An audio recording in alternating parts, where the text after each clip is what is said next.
Welcome back, everyone. Nice to see you. We have now reached the last point on our agenda, the second concluding discussion. My name is Wilén, and I'm one of the three organizers of the symposium, together with Tomas over here and Johan over there.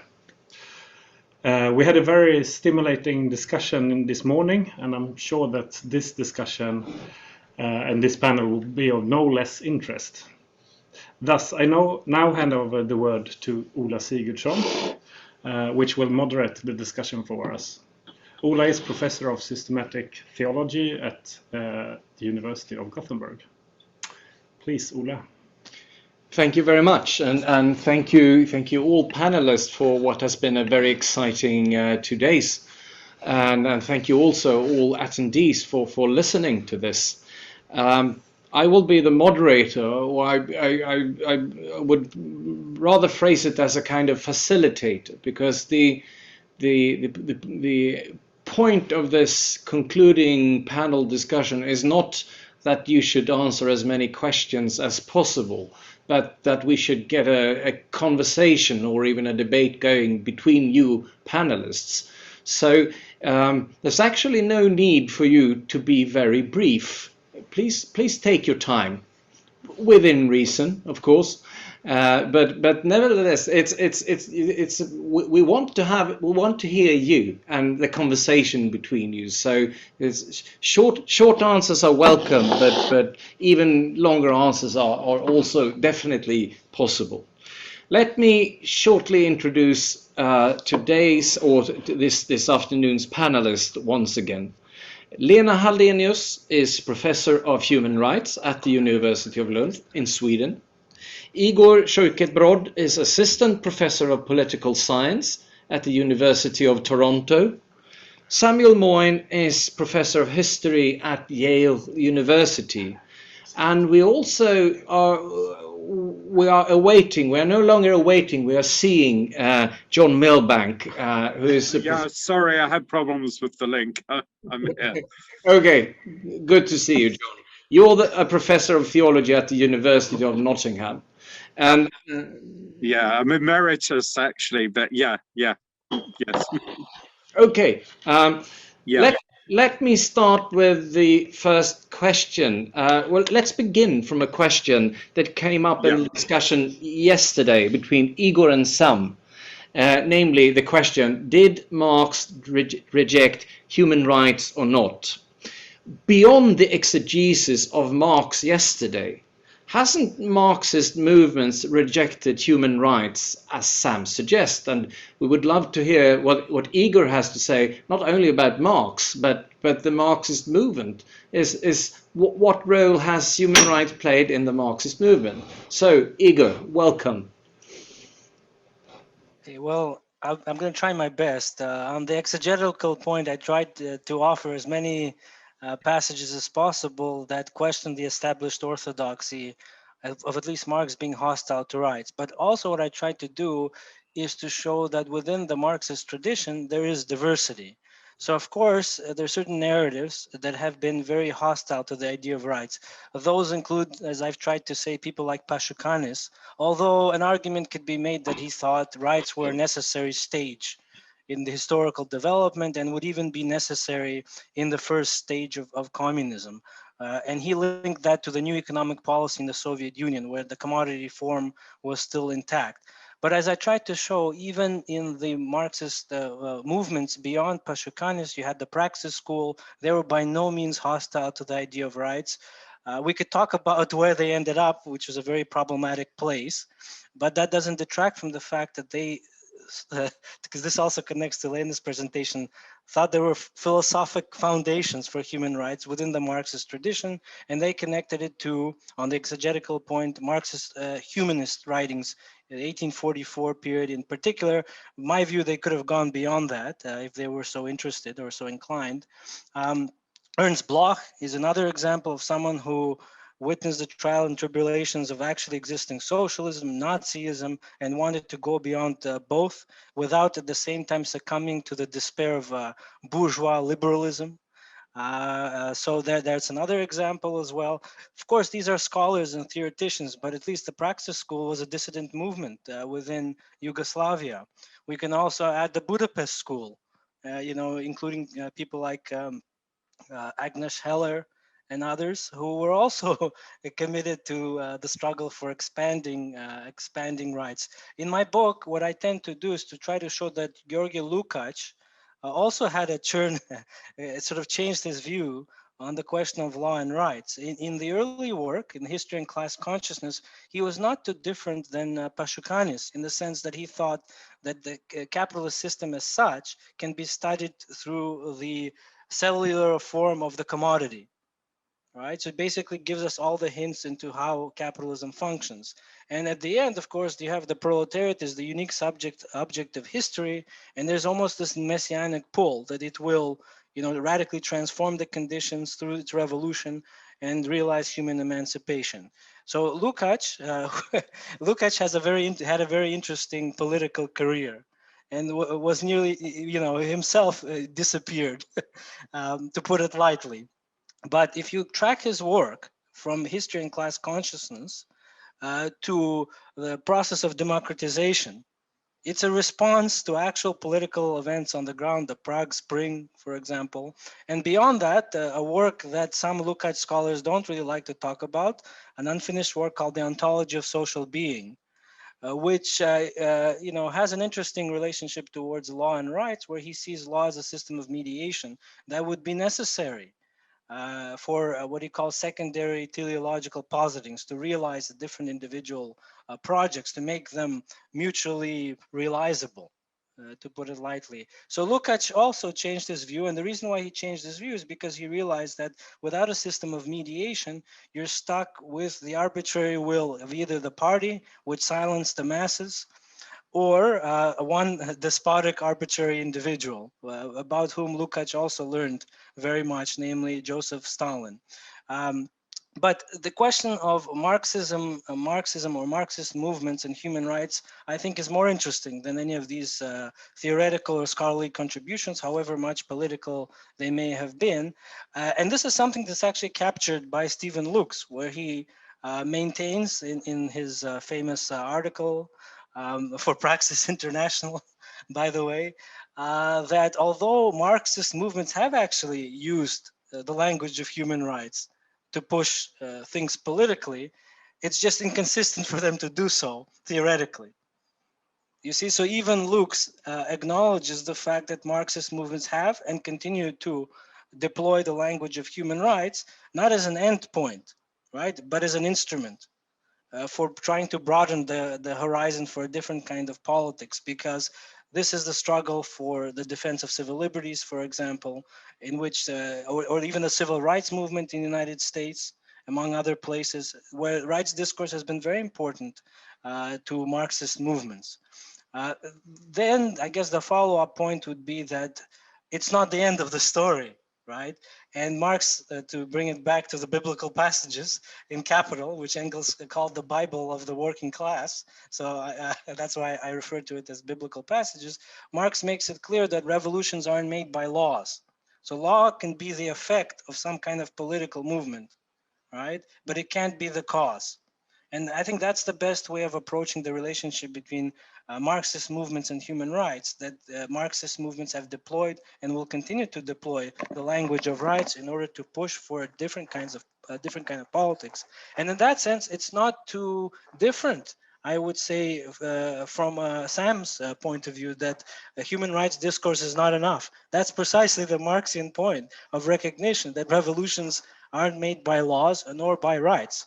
But if we want to come up with a different category of rights and a broader horizon of human rights, then we have to fight the political struggle.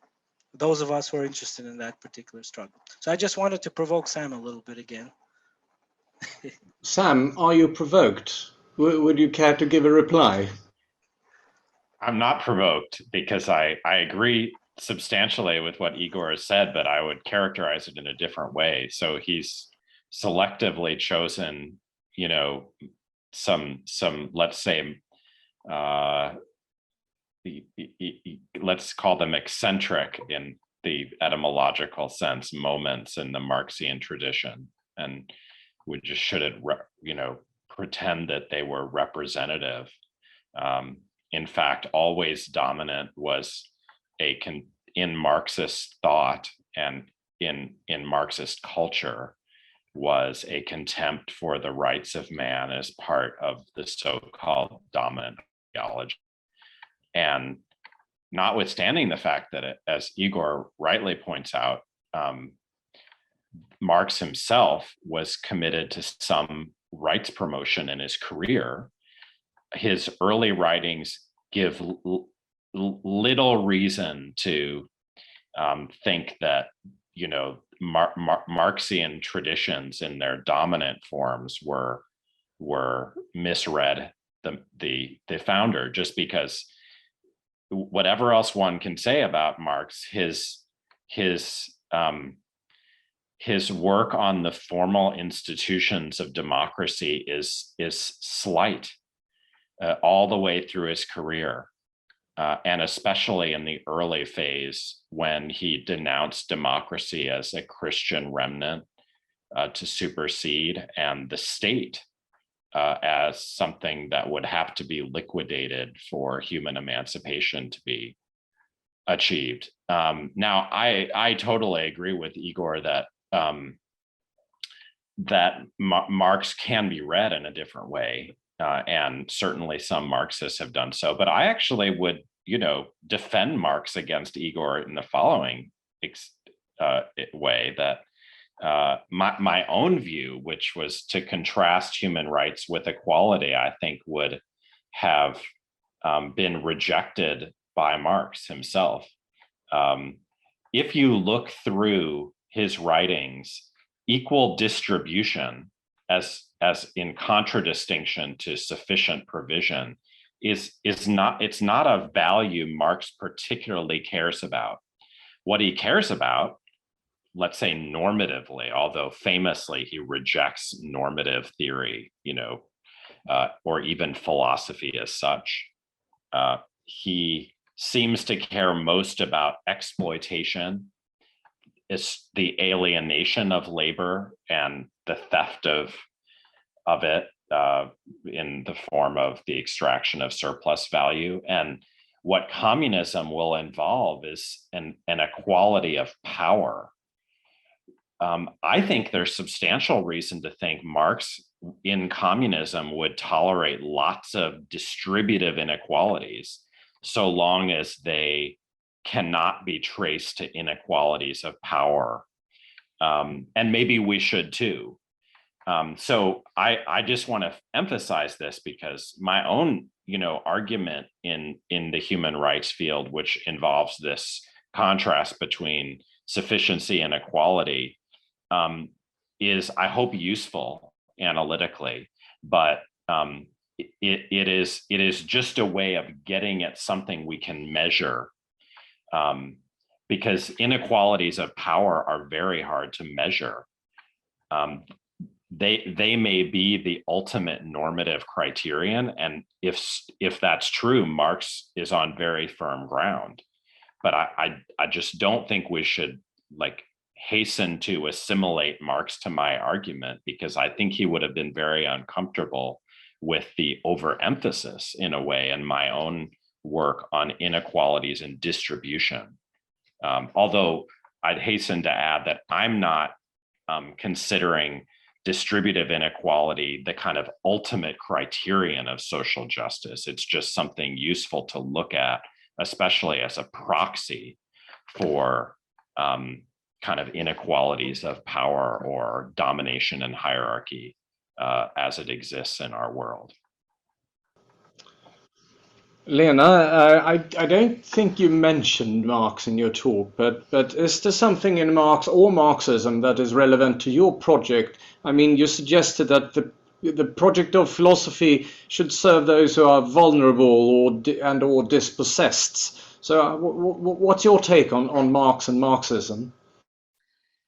Well, I don't think that I will weigh in on the exegesis of Marx or Marxism, but I will pick up on a few things that have been said.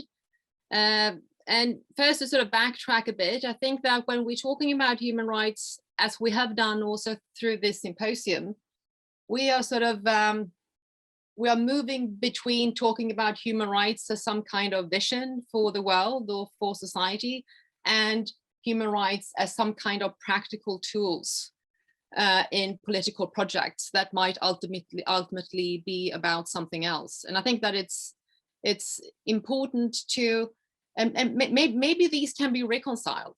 But I think that it is crucial, in order to not sort of stop at cross purposes, that we make these things clear. I feel inclined to thinking of human rights in the sense of being tools in arguments for the relatively powerless. And in that sense, human rights become much less mysterious, to the extent that they tend to come across as a bit mysterious, because if they are visions, or if they are sort of grounded in some kind of ontology around which we all need to agree, then we can go on in circles, and we can have competing visions, and we can call them human rights, and maybe that's fine. That's philosophers are used to doing that. But I think that, considering also that I did say that, I think that it is, not everyone would agree with me, but I think that it is part of the job of a normative theorist to side with the disadvantaged and sort of lend your tools to various movements that need them. And I think that, I mean, if the case is that an organization or a resistance movement or a women's group or whatever it is gets more traction in their cause with a human rights argument than by asking for the goodwill of those who can help them, then what should our answer to that be? Should our answer to that be that, well, you are using an unworkable concept, or your arguments lack sufficient ontological foundation? No, I don't think that we should do that. I think that we should do our very best with our philosophical tools in order to serve arguments for those kinds of causes. And if human rights work as instruments, if you will, or as some kind of tool in the hands of the dispossessed, or whatever we want to call them, I think that can be important enough. And that is, I find, a reason to not be dismissive of human rights, but to criticize what we can do with them constructively, considering that human rights, like any other political value concept, operate in a world of inequality.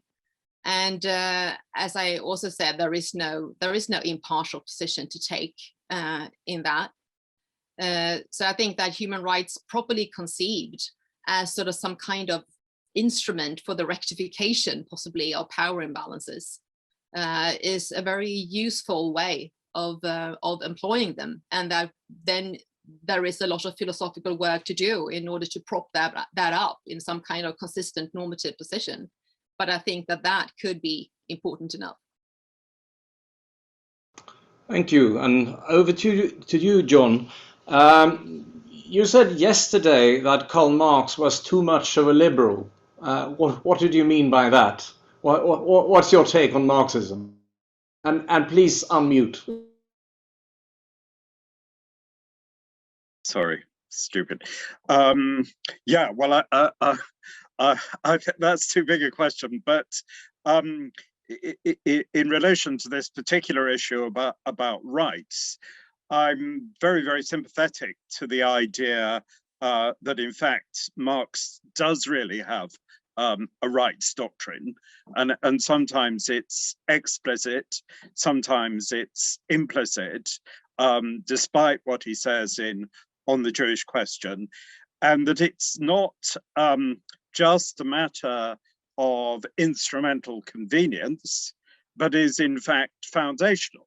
so that, when he says from each according to his needs to each from each according to their means, the first part of that would seem to be a rights doctrine, that, every individual should have their basic natural rights fulfilled. And it seems to me that there is a Rousseauian dimension in Marx that is never transcended. So from my point of view, I would say, yeah, Marx really has a rights doctrine, and that's problematic. That's exactly the point where he's still too much bound within liberal thinking, because he's too much thinking that there is some kind of baseline of the natural that is always associated with the individual. Precisely as somebody said, if it's not the party, if it's not the leader, then what are we after all appealing to? Aggregated humanity, and that comes down to the individual in the end. Thus and this is related also to what Sam is talking about, the fading away of the state, the vanishing, in fact, of the political sphere, where we have to decide together about how we live together relationally and problematic things about distribution. On the contrary, he's also a Comtean positivist. He thinks that there's a technical fix, that we can replace politics with what Kingsnorth calls the machine, after Lewis Mumford, that the machine will take care of our social interaction, and then that's for the benefit ultimately of the lone individual who simply does his expressive thing. He goes fishing in the afternoon or whatever. He lives, in fact, the perfect bourgeois existence. It's not socialism. That's the problem with Marx in the end. It's just not an authentically socialist vision. And this is why, the original British Labour MPs were exactly right to be reading Ruskin and not reading Marx, because Ruskin is simply the more radical thinker. And so, so the only other comment I would have is, does Marx even necessarily believe in equality of power?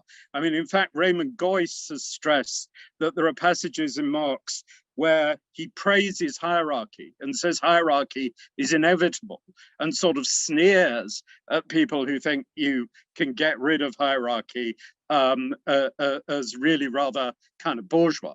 I actually sort of half agree with Marx about this, but the trouble is he's saying that in relation, I think, to a sort of more kind of positivist vision where you definitely need controllers and controlled. I don't know why people think Marx is that radical. Well, thank you.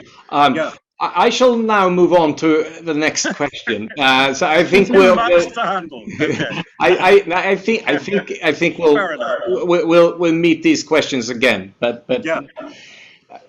Let me pick up a thing that Samuel suggested yesterday. That is that if the human rights movements are in need of radicalism, then it is actually radicalism we need.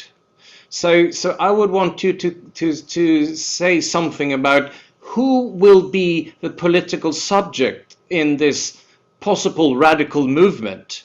Is it the labor movement? Is it the multitude of marginalized groups, a new international, and Jews?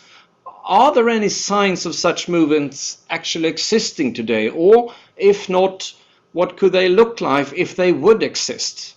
And what's the role of the state in this? I mean, what I'm basically asking is, what is your political philosophy or political theology beyond human rights? So who wants to be the first to say something about this small question?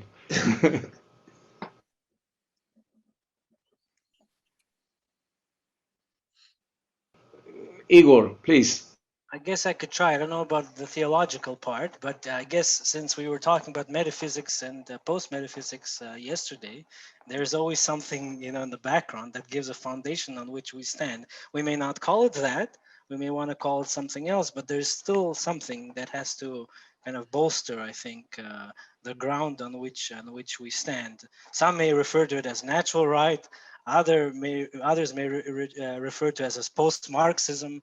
What have you. But I think one thing that I really liked about the exchange yesterday is what is the relationship between law and politics, and how, because John had this point about citizenship, although it doesn't Yeah. have to be understood in a very statist way, and to bring it sort of back to Marx and the Marxist tradition, how do we ensure that the rights of the citizen are the ones that are in control, rather than the so-called rights of man, which he understood in these in contractual, proprietary sense.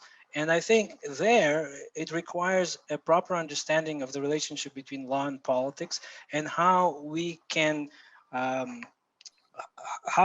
subject, let's say, the economy to democratic control. Karl Polanyi had an answer to that question, right? A process of democratic re-embedding. Marx had an answer to that question as well.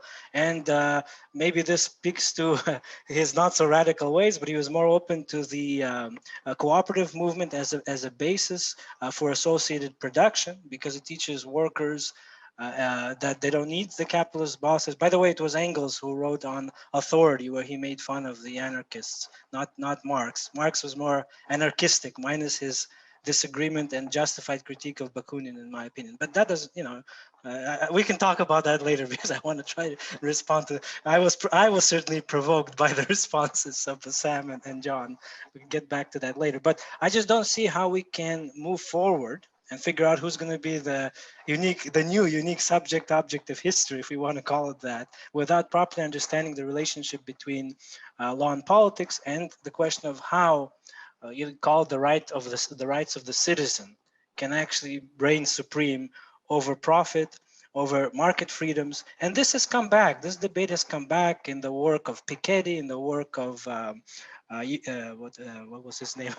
Forget. Wolfgang Streeck, pardon me, Katharina Pistor, and many other people who are trying to figure out how to redraw the boundaries between the juridical and the political. And here I think, again, that the Marxian tradition has a lot to offer constructively, if you want to, strategically, instrumentally, that unless we deal with these questions, we won't get very far. So we have to redraw our understanding of the relationship between law and politics, and figure out where human rights fits in on this. And philosophers will say we'll need philosophic arguments for those claims. And so that's what I would say. I don't have any kind of theological, metaphysical, view other than the one that I've been trying to defend. So yeah, that's what I think is going to be important. And I'm curious to hear how John, Sam, Lena, and Elena think we should draw the relationship between the juridical and the political, the rights of the citizen in a non-statist way, and the so-called rights of man, or human rights. Who will be next? I will just say that no one knows the answer to the original question, but from the perspective of human rights theory, I've always thought the central question is whether we should expect and hope that human rights movements of such as those we've seen in the past decades can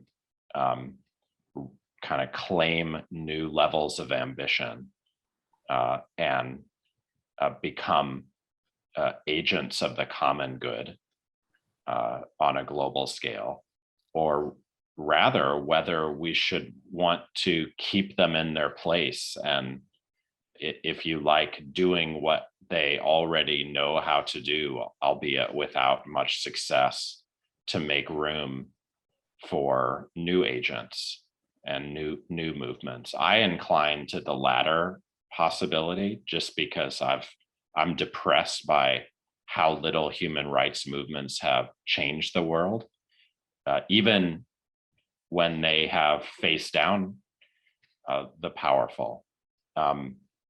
Maybe to add a bit to what Lena has said, it's true that human rights have been defined as slogans and less than that as tools for the vulnerable and weak. But we should want movements for the disempowered majority, especially in the face of the elite control of politics on a local and national as well as on a global scale. And I don't believe that human rights are well positioned in theory or practice to become a language, let alone a set of tools for a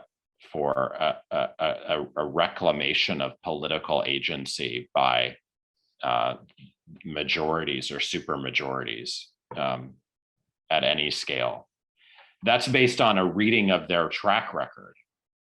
Anything could happen, but I really don't understand those who saddle human rights with so much greater a task than even the small one they've failed to get done in the last few decades. So I want to leave room for rising movements, especially in the youthful generations that didn't live through the end of history like I did as a young man and have to rest content with the mantra that human rights were the morality of the end of history.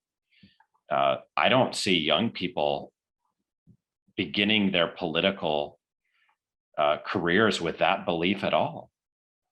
And it's a good thing. Yeah, I can say that again, I'm going back to what I said before about sort of choosing to talk about human rights as a vision or as instrument.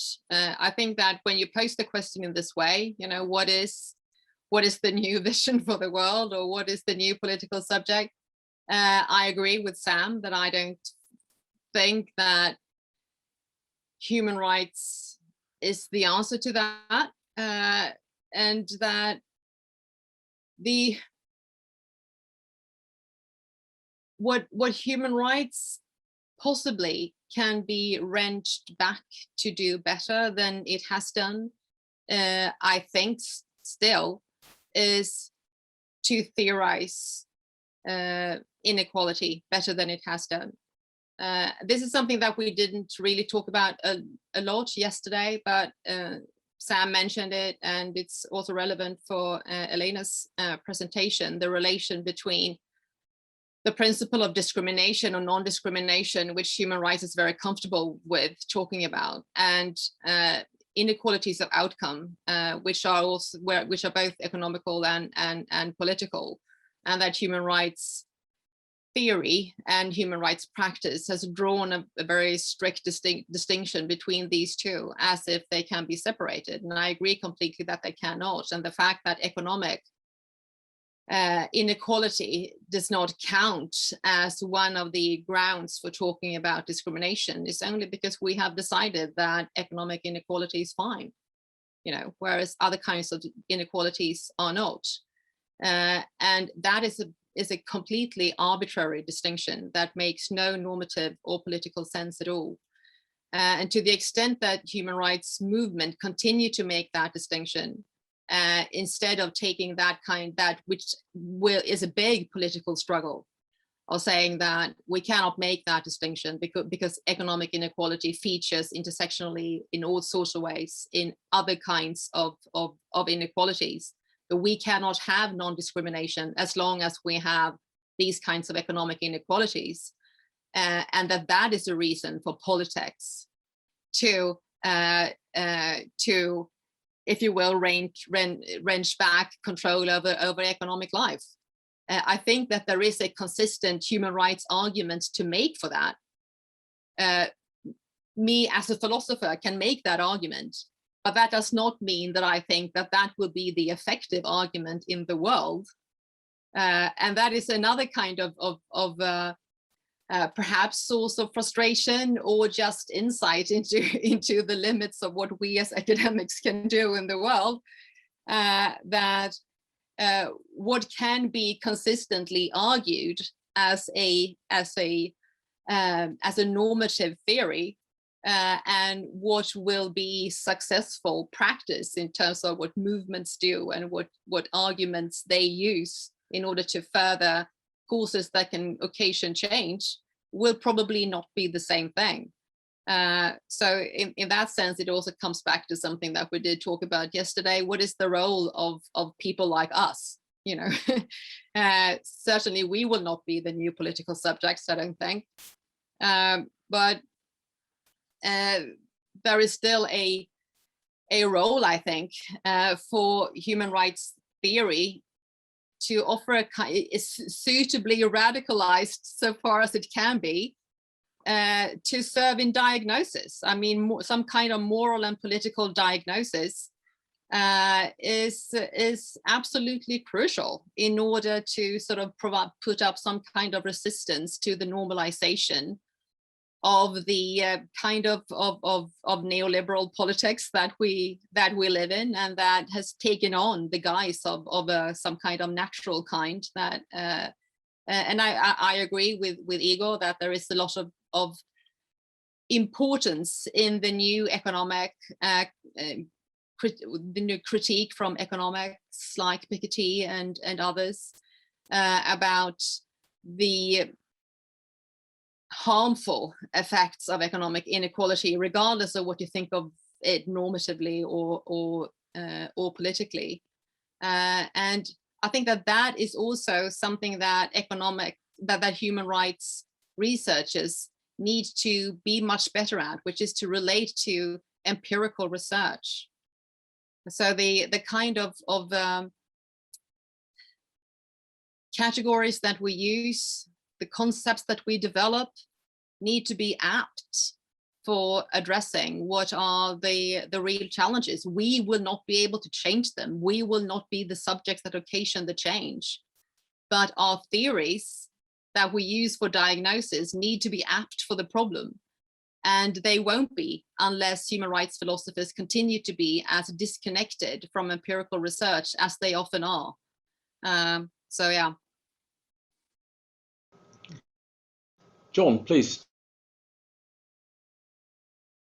Unmute, please.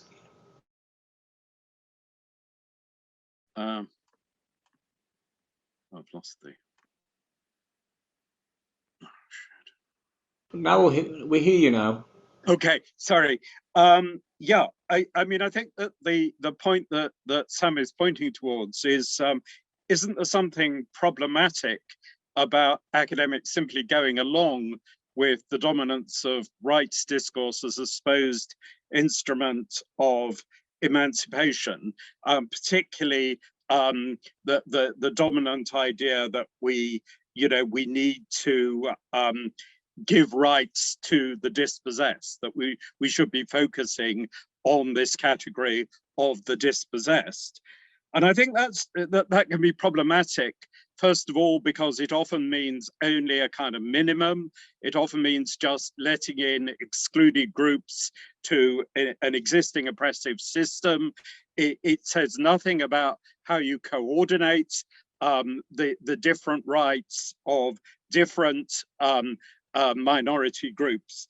But more importantly and overwhelmingly, I think, as Sam has already said, it ignores the majority who aren't seen as dispossessed, but are nonetheless the victims of an incredibly inegalitarian system.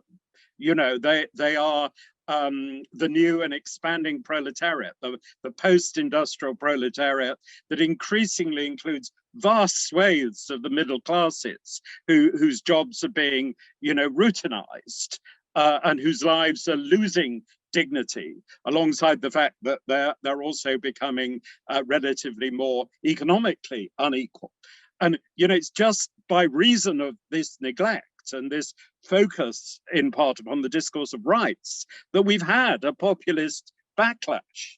You know, it's this problem of ignoring the majority, and the problem of the majority and of overwhelming inequality is just not well addressed by the discourse of rights at all.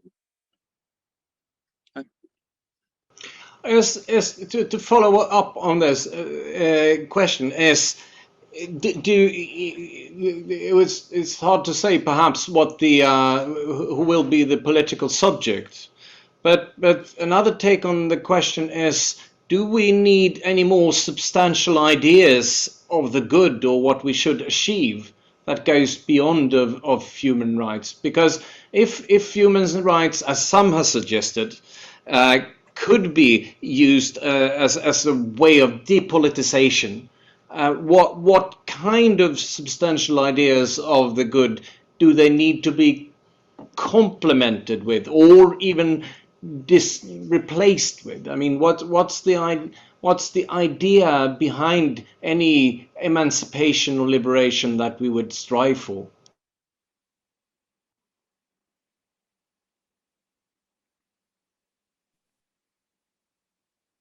Please, Igor, thank you.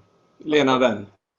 Well, I was hoping John would actually answer this question.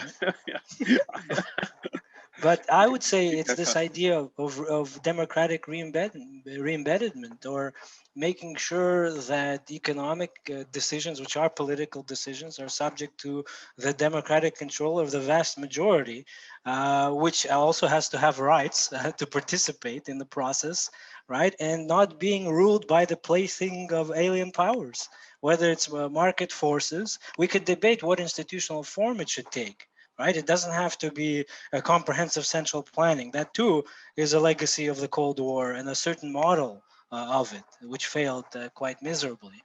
But even then, there were diversity, the Yugoslav model, for example. But in any case, I think that part of the question of kind of the human good has to be rethought as well. If it's not going to be rights discourse, and if rights are going to be the product and not the cause, and here I actually agree with John, then it has to be some kind of democratic re-embeddedment, right, of the political, the economic decisions that are actually political decisions over which the vast majority of human beings have no control and no say. That should be part of how we understand the human good. And if we don't understand that part of the human good, we will always be subject to someone else's will, arbitrary will, or some systemic. I know Sam doesn't like the systemic, but the systemic forces that dictate our lives. And there's something problematic about that, where we're not in control, democratic control over our destiny, both as individuals and as members of a political community. Lena, please. Yeah, I'm very sympathetic to what Igor said. I think that it's very difficult to provide an sort of a conception of the good without being an imperial power yourself. So I think that the good that we can meaningfully talk about is some kind of form rather than a content. And I think that one of the problems that partly explain sense of, or correct sense of, loss of control among the vast majority today is that you don't know where the powers are. So, I mean, we are way beyond the situation where the powers that you have to fight are the oppressive states, you know. So one of my new research projects concerns the digitization of welfare and the digitization of the payment market. And that is just sort of one outcrop of the fact that the control, if you will, needs to be re-understood. You know, where is the control? Where is the surveillance? The surveillance is in our phones. The surveillance are in the traces that we cannot help leaving behind whatever we do. And that is completely out of democratic control.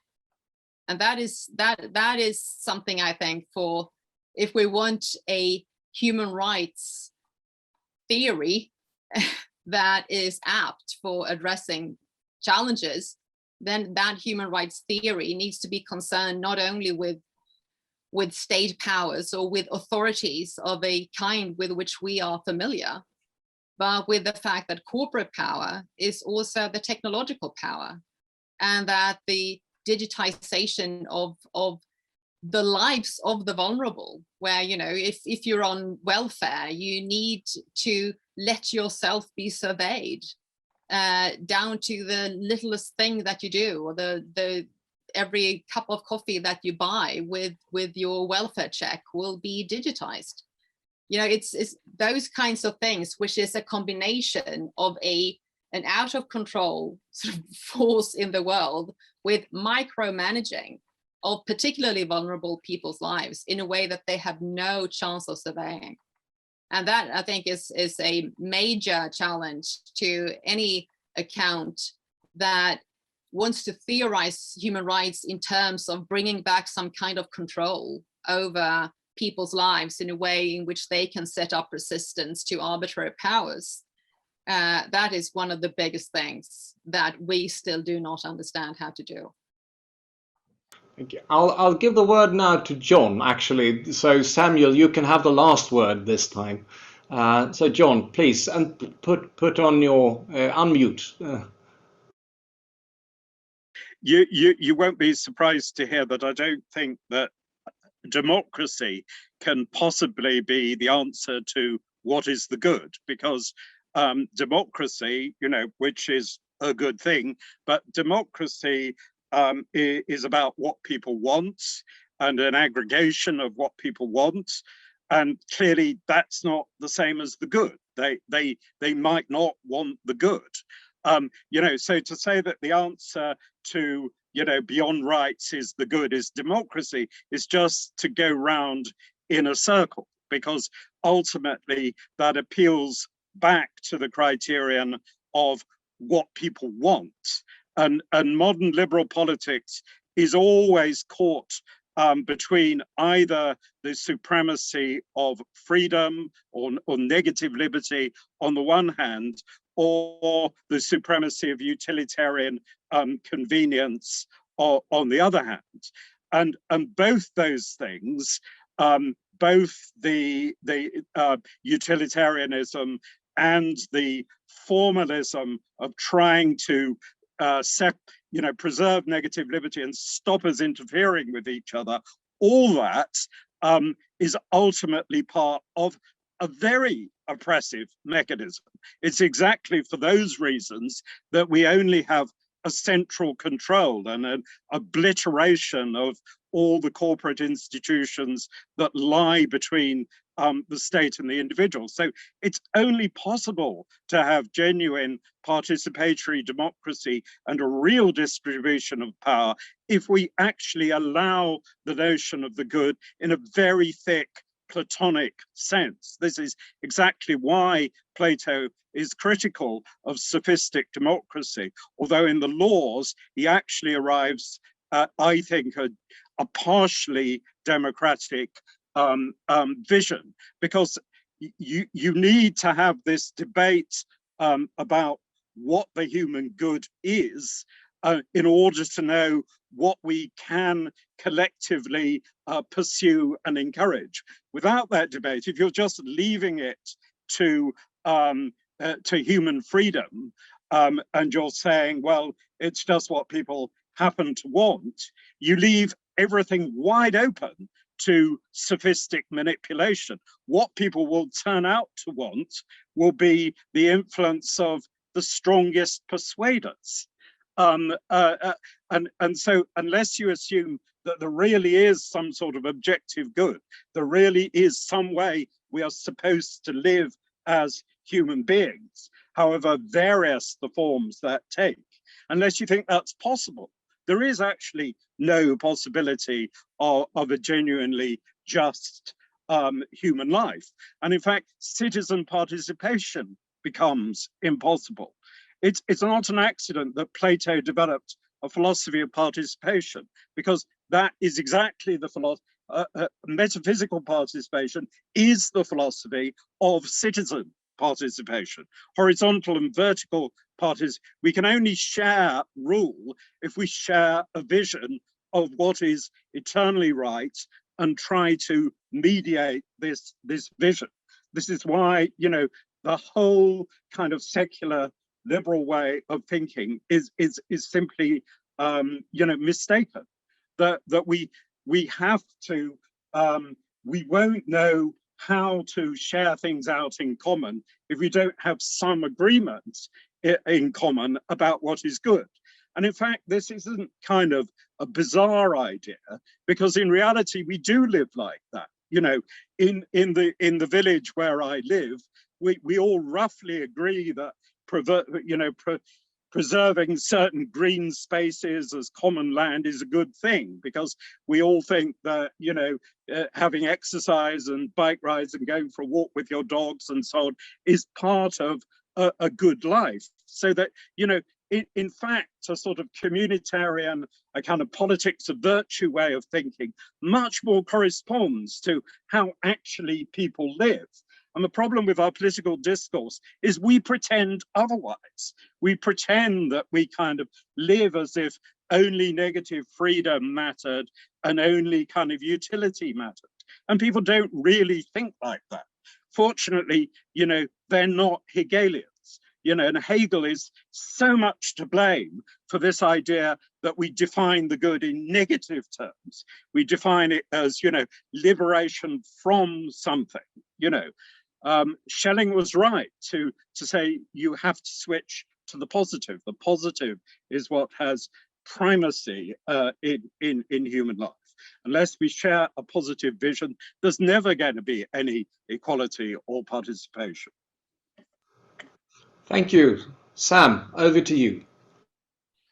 Well, yesterday, John defended the possibility of a left Burkeanism, and I'll try to take the stance for a couple of minutes of a left Milbankian. It's already there. You are already on the left, I know. But it's in relation to some of these debates that we've had on this Zoom. So let me start with a very important thread that got kind of bypassed and then come to the main question. I totally agree with Lena that human rights injustice, as well as the broader injustice of distributive inequality, is experienced most painfully by those who are, you know, victims of intersectional discrimination. And human rights can help us identify with their plight and mobilize and help them mobilize. With the proviso that, you know, the worst off people in the intersectionally in the global north are better off than most people in the global south, and human rights have not at all helped frame projects of global justice beyond pity. But I also agree with John that there's been an enormous risk in focusing exclusively on the worst off in societies without finding a vision of the common good, including the human rights of majorities, have led majorities to reject campaigns for minorities, even when the real problem is the tyranny of the minority, namely the wealthy and powerful, not just in states, but as Lena says, in non-state power. So I think we really need to get Lena and John together on this, that intersectionality matters, but so does majoritarianism. Even if you only care about the human rights of the worst off, you can't let majorities elect Donald Trump in response, or whomever. Now, on the main question, I say something parallel, which is that I can't understand a doctrine of human rights or, you know, politics that is just a matter of identifying pragmatic tools, because these tools, to make sense, especially the broad numbers of people, have to reflect underlying human interests. And so I I tentatively agree with John that we should want for human rights as a selective part of what we should want for the broader common good to begin with a doctrine of human flourishing. Now, the big difference I have with John is it revolves around its content. Because for a long time, the dominant tradition of liberalism was a perfectionist model that focused on the best life for human beings and the collective duties for us all that would be required to make that best life available to the most people. And, you know, for figures like Hegel and Mill, these are Aristotelians, eudaimonists, who believe strongly in a vision of the personal and collective good. It's different than one that could be sustained in the defunct teleological universe of Aristotle. And it does make a big place for free self-creation and achievement of strong agency for individuals and groups, and indeed for collectives and humanity as a whole. And I wouldn't want to go back to some obsolete vision of the good that is ultimately a recipe for repression and oppression. But that doesn't mean we can have a vision of human rights or of politics in general that is just about, human kind of tools, given the diversity of values that people allegedly hold and so forth. So I think human rights, like politics in general, do have to be yoked, as John says, to some greater allowance than we've had in a kind of Rawlsian era, a tolerationist era, for a discourse of what the best life is, and what inferior lives look like, so that we can face down the powerful and get that best life for more and more people. Is there someone who wants to have a follow-up, Lena or Igor, on this topic? Yeah, I don't think that I'm. I hope I didn't come across as arguing that human rights should only be tools, or that I only care about those that are worst off. I think that the whole discourse about who is worst off is itself very problematic, because that assumes that we have already sort of prioritized between different things. So when I talk about tools, what I mean is that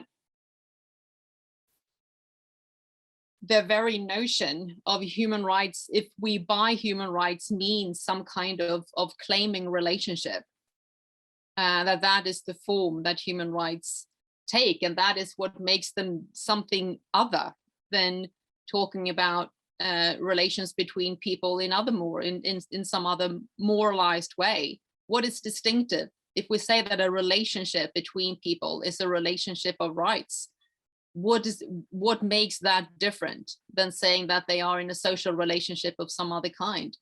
And if that has something to do with a claiming relationship, with that kind of deontic logic, however we conceive of that more specifically, I think that in a sense makes rights into tools for dealing or negotiating in relationships, rather than giving us those political visions. And I think that but that does not mean that rights are only tools, because what is a tool for what will in itself be predicated on what kind of view you have or what a just society looks like. So you cannot theorize about one political value concept in isolation from what the larger idea of justice that you are sympathetic to or that you would like to promote. If you do that, then these claims will only be technicalities. And perhaps that is the risk that we are now sort of talking about, that if we empty the tools of that sort of normative content that gives them some normative purchase, then we are left with technicalities. So I'm not saying that talking about human rights as tools is to talk about human rights in isolation from visions of justice, and that which conception you will end up with about human rights. You know, is the vilified Article 24 in the Universal Declaration, is that a crucial human right, or is it something that is on the periphery that we can laugh at because it looks ridiculous? Well, that will be an outcome of how you conceive of what matters in a society that is just. Is it important? How important is it that workers have a tool with which to dismantle the arbitrary power of the employers? If we think that that is a crucial feature in a society that is just, then Article 24 will be a crucial right and a crucial tool, right? So talking about tools in that way and talking about rights as not providing the vision is not the same thing as saying that the tools are just technicalities and that there is no vision, because what the tools are, what they will be tools for, will be dependent upon that. But that will be a normative and contested discussion that I don't think that we will ever agree on. So the question cannot be that we need to agree first and then we can say see what the rights are. This will all be part of the ongoing disagreement, I suppose.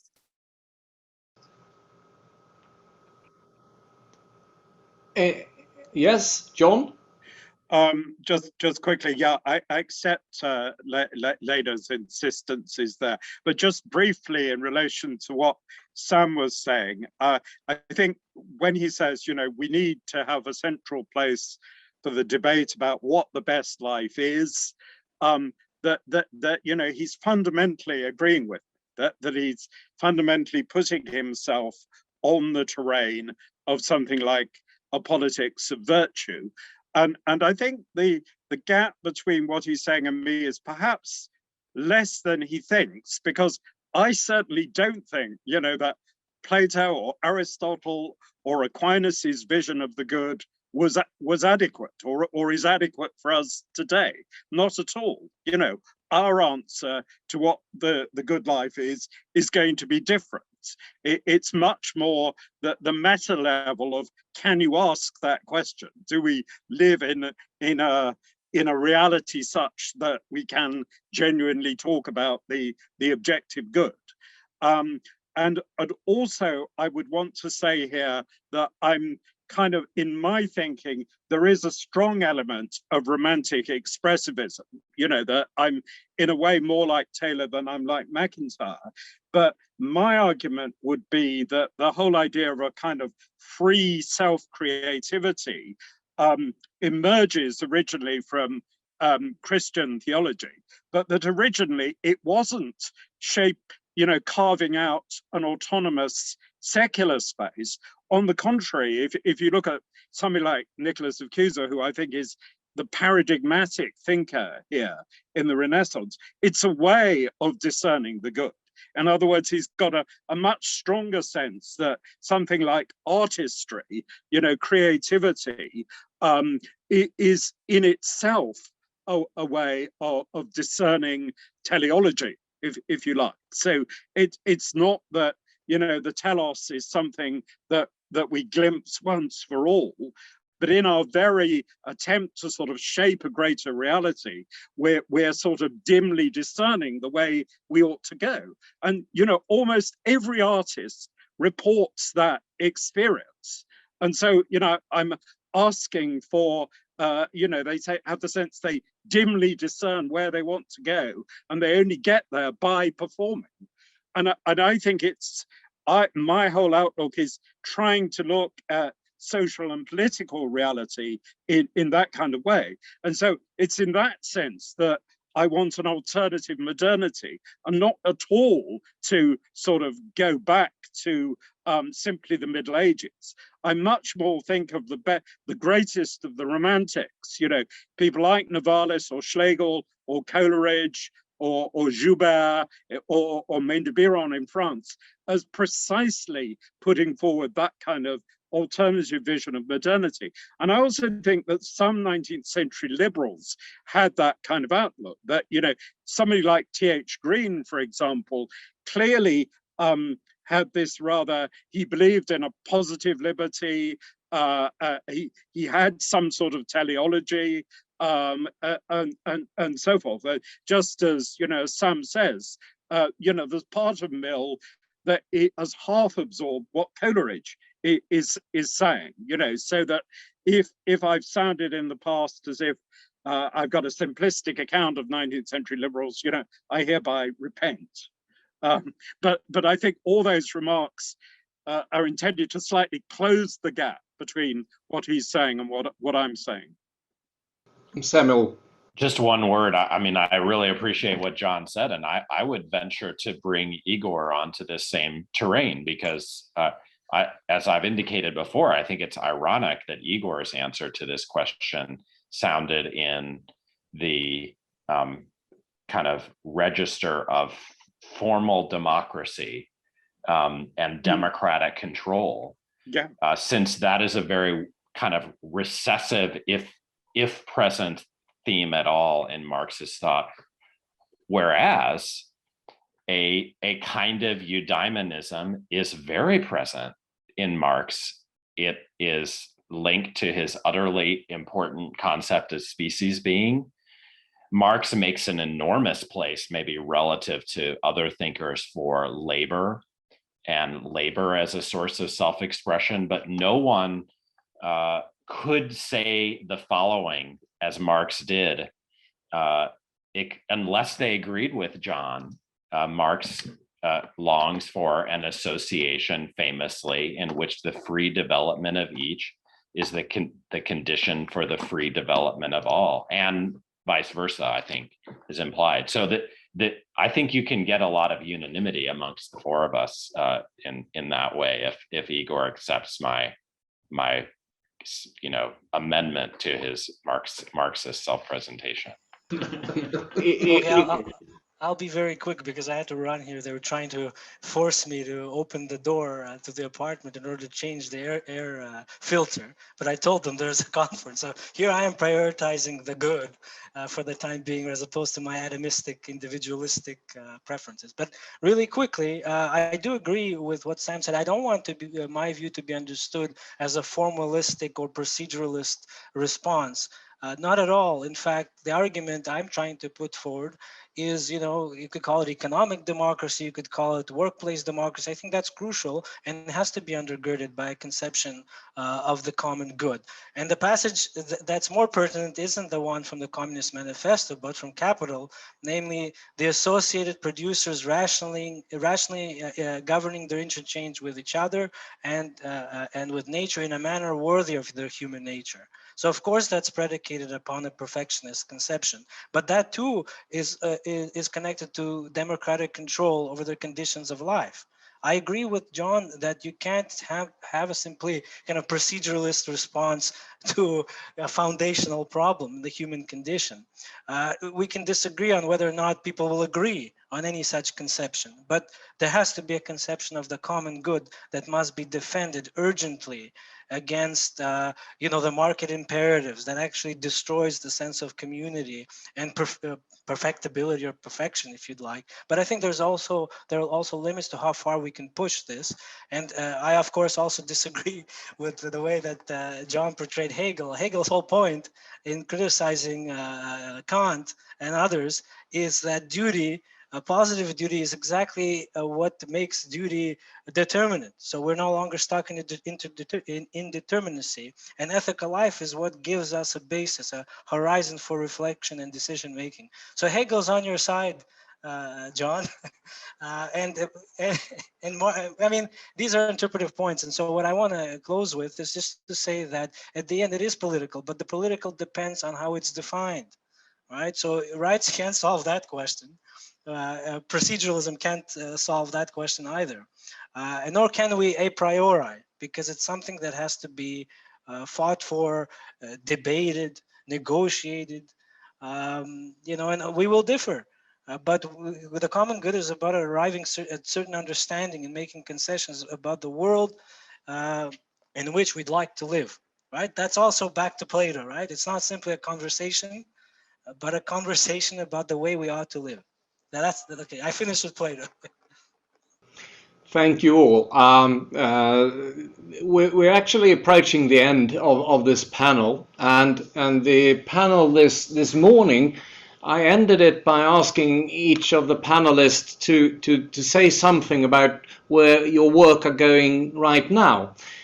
I won't ask the same question to you. I will ask another question and ask you to each of you to reflect on that question, and that is, what book needs to be written and why? Or what research project needs to be done now and why? And you can, if you want to be very specific, and it's not necessarily some work that you are promising to do. It could well be taken up by someone else. So what book needs to be written and why? Who wants to begin?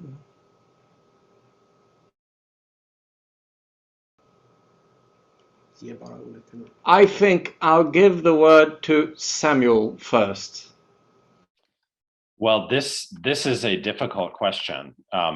You know, I hope the question is not what book needs to be written about human rights, because there are probably too many. Now, in part, I say so because I've mentioned yesterday that I think of myself as a retiree in the field. I won't be writing any more books about human rights. I do think it would be worth more attention to than John and others have given the topic, to think about human rights and democratic majoritarianism, which I think deserves to be more and more crucial in future years. But more broadly, beyond the field of human rights, I think we've come to a consensus, if you will, if I can be so bold to discern it, that it would be of great value to have a book that studied how in the 19th century, the great doctrines of emancipation, liberalism and socialism, including Marxism, were about integrating human rights both as values and tools within larger conceptions of the human good, and debating, of course, amongst themselves what that looked like, and whether, you know, what legacies from Christianity there were going to be, how fundamental a departure from religion the common good required, and so forth. But I think both liberalism and leftism lost their way in the 20th century, and the former by becoming excessively about pluralism and toleration, and the latter by becoming too focused on distribution, especially material distribution, as important as I think that is. And the 19th century can provide us a new starting point for what we all agree is needed, which is a kind of theory of the common good of emancipation, in which rights are a selective morality, but not all of it, let alone the, you know, source of a new kind of collective politics that we all would hope to see. John, what book does someone need to write? Please unmute.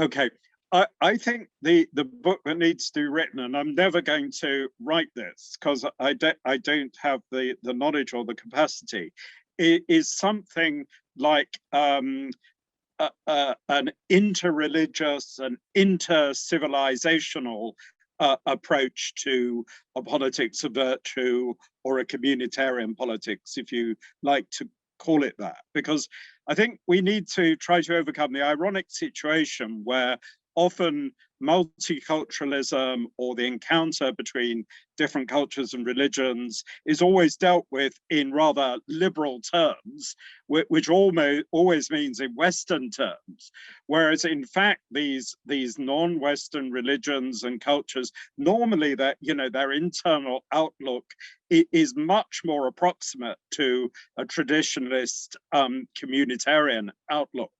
So that I think it would be incredibly interesting to have a book that was genuinely, you know, making Aristotle debate with Confucius or with traditional African wisdom, and so on and so forth, and would have the ultimate practical purpose, maybe, of, you know, how would one have something like an international vision of natural law, if you like, that didn't simply gloss over differences, but, you know, was neither exaggerating difference nor exaggerating convergence.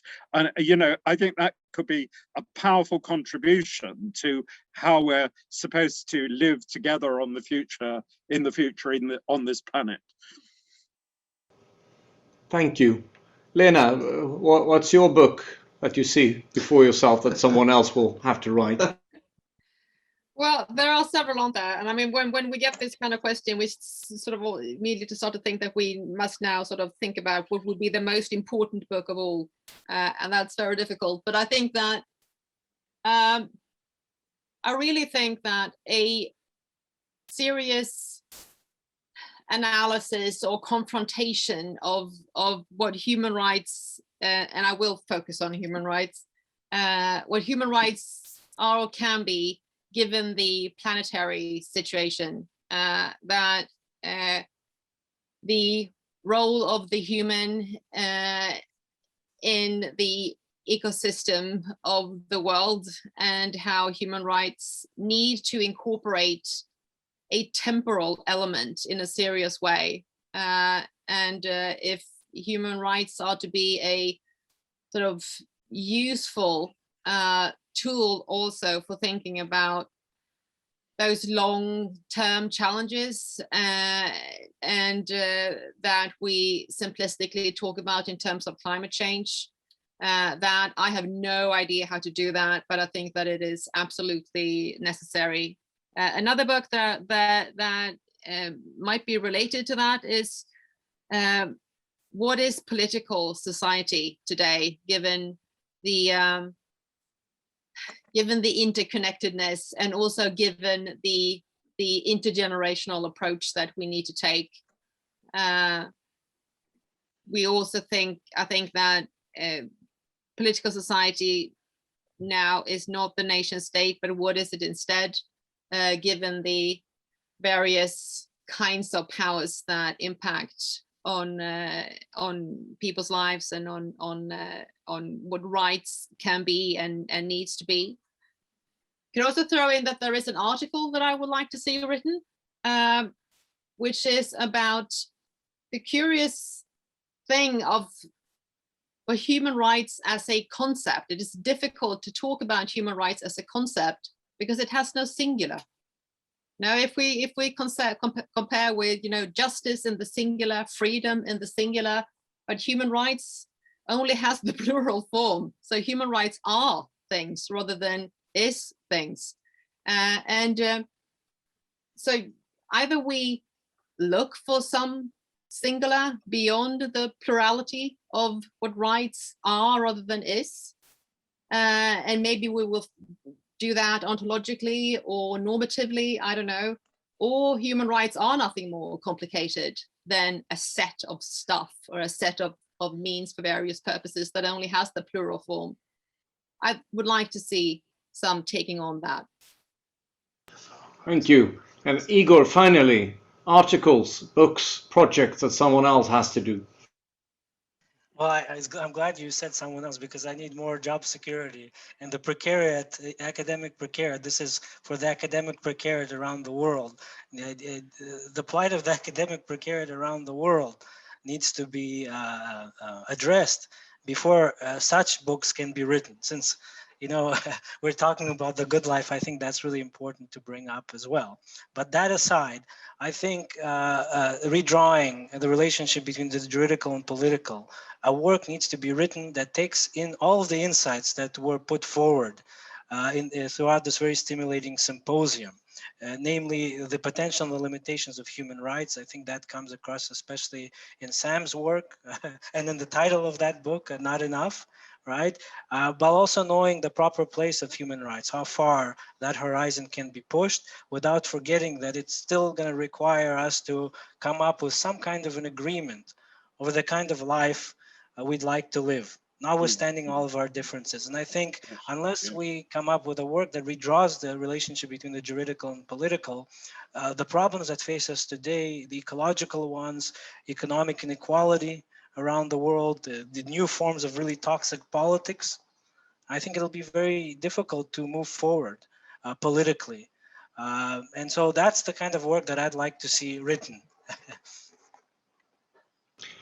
Thank you very much. Unfortunately, our time is up, but very many thank yous from me for being such a generous panel and having so many things to say about these questions. It's been really exciting to listening to you. I hereby hand over the microphone to the organizers, to Tomas. Thank you, Ola. We also want to thank you all very much for offering such a stimulating panel, as well as for participating in this symposium. You've widely surpassed our expectations, which, it must be said, were not low from the beginning. We began the symposium yesterday by pointing to crucial issues connected to human rights in the conjuncture of the financial crisis, such as authoritarian populism, the return of extreme inequality, temporality, and capitalism. As those of you who follow the discussions know, thanks to our 6 panelists, all of these issues have been tackled from a broad variety of angles. As we mentioned in the introduction, the idea of the symposium began with discussions among the 3 of us on the one hand, and in a cross-disciplinary seminar on political theory on the other hand. And we will continue to dig deeper into the problem of rights in the context of the seminar, and would like to invite anyone interested to participate in the seminar. Lastly, we would like to thank all the participants who followed the discussion via Zoom. And by that, I now announce the symposium closed. Thank you all.